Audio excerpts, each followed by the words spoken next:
യഥാർത്ഥ രൂപാന്തരീകരണം സഹനത്തിലൂടെയാണോ സാധ്യമാകുന്നത്?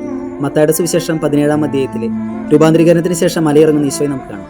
ഈശോ ശിഷ്യന്മാരോട് പറയുന്നത് താൻ അനുഭവിക്കാൻ പോകുന്ന പീഡകളെക്കുറിച്ചും സഹനത്തെക്കുറിച്ചും മരണത്തെക്കുറിച്ചും എല്ലാമാണ്.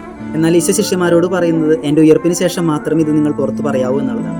ഈശോയ്ക്ക് അറിയായിരുന്നു അവൻ്റെ യഥാർത്ഥ രൂപാന്തരീകരണം നടക്കാൻ പോകുന്നത് സഹനത്തിലൂടെയാണ്. എന്നാൽ ഈശോ സഹിക്കാൻ വേണ്ടി ജീവിച്ചവനോ സഹിക്കാൻ വേണ്ടി സഹിച്ചവനോ ആയിരുന്നില്ല. ഉയർപ്പിൻ്റെ പശ്ചാത്തലത്തിൽ മാത്രമാണ് അവൻ്റെ സഹനത്തിന് മഹത്വമുണ്ടായിരുന്നത്.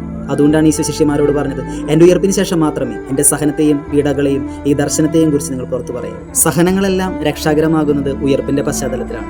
ക്രിസ്തുവിൻ്റെ സഹനത്തിനും നമ്മുടെ സഹനത്തിനും എല്ലാം അർത്ഥം ലഭിക്കുന്നത് ഒരു ഉയർപ്പിൽ ആ സഹനങ്ങളെല്ലാം അവസാനിക്കുമ്പോഴാണ്. വചനം നമ്മളോട് പറയുന്നത് സഹിക്കാൻ വേണ്ടി ജീവിക്കാനോ ഉയർപ്പിൽ അവസാനിക്കാതെ സഹനങ്ങളെല്ലാം പുണ്യമാക്കാനല്ല.